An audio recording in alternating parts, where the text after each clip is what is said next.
श्री स्वामी समर्थ. जय जय स्वामी समर्थ. तर मंडळी, आज श्री स्वामी समर्थ महाराजांचा असा काही चमत्कारिक मंत्र आम्ही घेऊन आलो आहोत. तो मंत्र जर तुम्ही संपूर्ण ऐकला तर तुमच्या जीवनाचे कल्याण झाल्याशिवाय राहणार नाही आणि तुमच्या जीवनातील काट्याकुट्याच्या रस्त्यातील सर्व अडथळे दूर होऊन तुमच्या वाटेत फुले येतील. इतके मात्र फुलांचा सडा पडेल, इतके मात्र श्री स्वामी समर्थ महाराज तुम्हाला देतील. तुम्हाला स्वामी इतके देतील की तुमची झोळी घेण्यासाठी कमी पडेल. तुम्हाला फक्त एवढंच करायचं आहे, हा मंत्र संपूर्ण ऐकायचा आहे.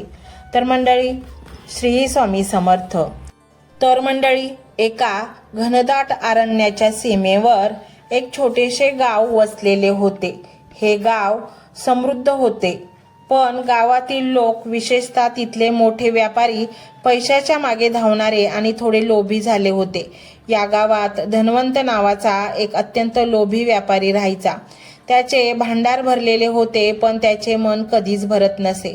तो नेहमी अधिक संपत्ती कशी मिळवता येईल याचा विचार करत असे. एके दिवशी सकाळी लवकर एक तेजस्वी संन्यासी चालत चालत गावात आले. त्यांच्या अंगात भगवे वस्त्र आणि कपाळावर भस्माचे लेपन होते. त्यांच्या चेहऱ्यावर शांतता आणि डोळ्यात अनाकलनीय तेज होते. त्यांच्याजवळ एक झोळी आणि एक लाकडी दंड याशिवाय काहीच नव्हते. गावातील लोकांनी त्यांना पाहिले, पण त्यांच्याकडे दुर्लक्ष केले. धनवंत व्यापाऱ्यांनी हे संन्यासाला पाहिले आणि मनात विचार केला, हा अजून एक आळशी भिकारी. संन्यासी गावात आले आणि एका जुन्या जीर्ण झालेल्या मारुतीच्या मंदिराजवळ एका दगडावर शांतपणे बसले. तेथे कोणीही त्यांच्याशी बोलत नव्हते, तरीही त्यांच्या चेहऱ्यावर अखंड समाधान होते. दुपारी धनवंत व्यापारी आपल्या घराच्या बाहेर बसला असताना संन्यासी त्याच्या दाराजवळ आले. पुत्र, मला पाण्याची तहान लागली आहे. धनवंताने त्यांना तुच्छतेने पाहिले. तुम्ही काम न करता फिरता आणि भीक मागता. येथे पाणी नाही, पुढे जा. संन्यासी हसले. ते म्हणाले, पुत्र, तुझी संपत्ती तुझ्या लोभाने कोरडी झाली आहे. तू पाणी देऊ शकत नाहीस, पण मी तुला काहीतरी देतो. संन्यासीने आपल्या झोळीतून एक छोटे काळसर दगड बाहेर काढला.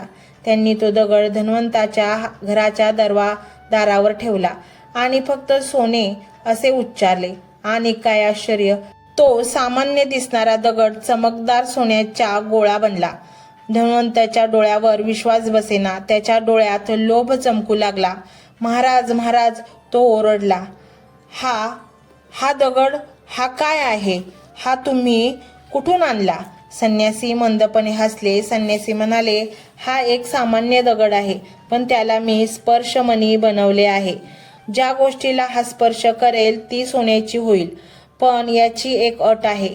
काय अट आहे? धनवंतने उत्सुकतेने विचारले. संन्यासी म्हणाला, हा स्पर्शमणी मी तुला देतो. तू याचा वापर कर, खूप संपत्ती मिळव, पण 1 वर्षाने मी परत येईन. त्यावेळी तुझ्याकडे असलेली सर्वात मौल्यवान वस्तू तू मला देणार. धनवंतने लगेच विचार केला. सर्वात मौल्यवान वस्तू माझ्याकडे हजारो सोन्यांची नाणी, हिरे आणि दागिने असतील. मी त्यातून काहीही सहज देऊ शकेन. त्याने लगेच संन्यासींच्या पायावर लोळून तो स्पर्शमणी घेतला. नक्कीच महाराज, मी वचन देतो. संन्यासी शांतपणे हसले आणि तिथून निघून गेले. स्पर्शमणी मिळताच धनवंतने आपल्या घरातले लोखंड, पितळ, जुनी भांडी सर्व काही सोन्याचे बनवले. तो गावातील सर्वात श्रीमंत व्यक्ती बनला. त्याने खूप मोठे घर बांधले, अनेक सेवक ठेवले आणि त्याची कीर्ती दूरदूर पसरली. पण तो स्पर्शमणी नेहमी त्याला अधिक आणि अधिक संपत्ती गोळा करण्यास भाग पाडत असे. तो दिवस रात्र त्याच चिंतेत राहायचा. त्याला शांत झोप लागेना. त्याने इतकी संपत्ती मिळवली की त्याला ती कुठे लपवायची याचीही काळजी वाटू लागली. त्याने आपल्या मित्राशी आणि कुटुंबाशी बोलणे कमी केले. तो फक्त आपल्या सोन्याच्या ढिगाऱ्यांकडे पाहत बसत असे, पण त्याच्या चेहऱ्यावर समाधान नव्हते. ठीक 1 वर्षानंतर संन्यासी पुन्हा गावात आले आणि धनवंताच्या राजवाड्यासारख्या घरासमोर उभे राहिले. धनवंत संन्यासींना पाहताच घाबरला. त्याच्या चेहऱ्यावरची चमक गेली होती. तो चिंताग्रस्त आणि थकलेला दिसत होता. संन्यासी म्हणाले, पुत्र, मी परत आलो आहे. आता तू मला वचन दिल्याप्रमाणे तुझ्याकडे असलेली सर्वात मौल्यवान वस्तू दे. धनवंत लगेच धावत गेला आणि त्याने सोन्याच्या आणि रत्नाच्या 3 मोठ्या पेट्या संन्यासीच्या पायाशी ठेवल्या. महाराज या घ्या, ही जगातील सर्वात मौल्यवान संपत्ती आहे. तुम्ही सांगितले त्याहूनही जास्त मी तुम्हाला देतो. संन्यासी हसले आणि म्हणाले, धन्वंत, तू मला फसवू शकत नाहीस. हे सोने नाणे मौल्यवान नाही.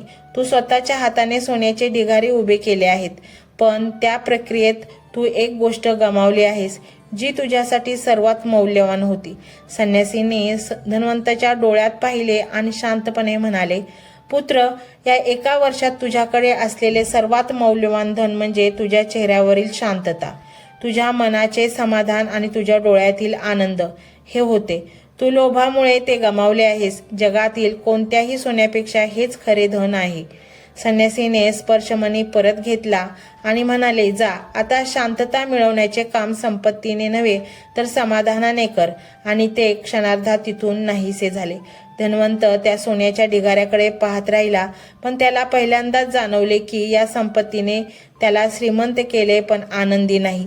त्याने हळूहळू लोभ सोडला, गरजू लोकांना मदत करण्यास सुरुवात केली आणि लवकरच तो गावातला सर्वात सुखी माणूस म्हणून ओळखला जाऊ लागला. तर मंडळी, या कथेचा बोध हाच की अतिलोभामुळे माणसाच्या जीवनातील आनंद, समाधान हा निघून जातो. आपल्याजवळ जे काही आहे त्यामध्ये समाधान आणि आनंद मानण्यातच खरे सुख असते, हे कायम लक्षात ठेवा. श्री स्वामी समर्थ.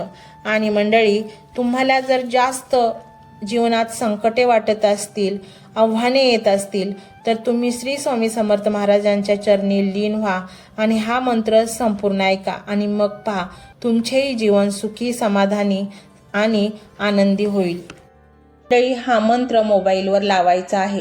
डोळे घट्ट मिटून घ्यायचे आहेत. डोळ्यांसमोर स्वामींची मूर्ती आणायची आहे आणि स्वामींना प्रार्थना करायची आहे.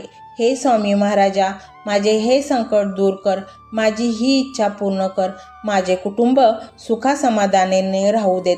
मंडळी, स्वामी हे भक्तवत्सल आहेत.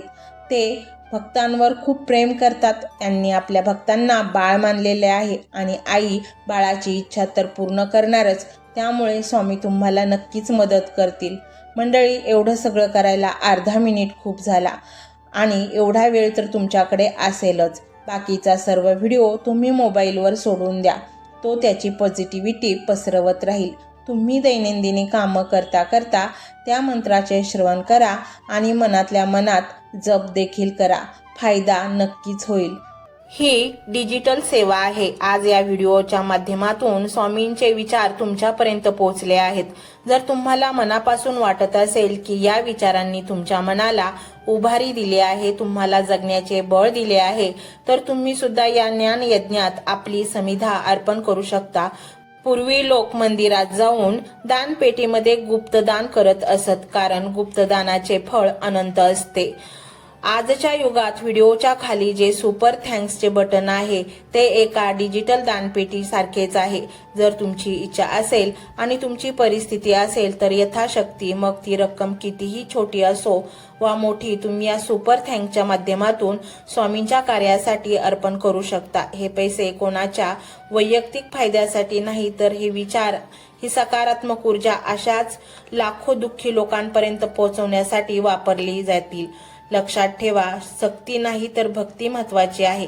ज्याला वाटतं की स्वामींनी मला मार्ग दाखवला म्हणून कृतज्ञता म्हणून मी हे फुल ना फुलाची पाकळी अर्पण करतो, त्यांनीच या बटनावर क्लिक करून आपले योगदान द्यावे. तुमची ही छोटीशी मदत कोणाचे तरी आयुष्य बदलणाऱ्या व्हिडिओच्या निर्मितीसाठी मोलाचे ठरेल. तसेच या व्हिडिओला लाईक करणे म्हणजे केवळ एक बटन दाबणे नव्हे, तर या सकारात्मक ऊर्जेला दुजोरा देणे आहे. जेव्हा तुम्ही लाईक करता तेव्हा तुमची विश्वाला सांगता की हो, माझा स्वामींवर विश्वास आहे. आणि शेअर करणे म्हणजे काय, तर पुण्य वाढणे. जर तुम्हाला वाटत असेल की तुमच्या एखाद्या मित्राला, नातेवाईकाला किंवा ओळखीच्या व्यक्तीला सध्या आधाराची गरज आहे, तर त्यांना हा व्हिडिओ नक्की पाठवा. कदाचित तुमचे एक शेअर करण्याचे कर्म त्यांना आत्महत्येसारख्या विचारांपासून परावृत्त करू शकेल किंवा त्यांना नैराश्यातून बाहेर काढेल. पुण्य फक्त अन्नदानानेच नाही तर विचारदानाने सुद्धा मिळते. म्हणून संकोच न करता हा व्हिडिओ तुमच्या जवळच्या लोकांपर्यंत पोहोचवावा. आणि हो, स्वामींच्या या दरबारात रोज हजेरी लावण्यासाठी चॅनलला सबस्क्राईब करा व बेल आयकॉनचे बटन देखील प्रेस करा.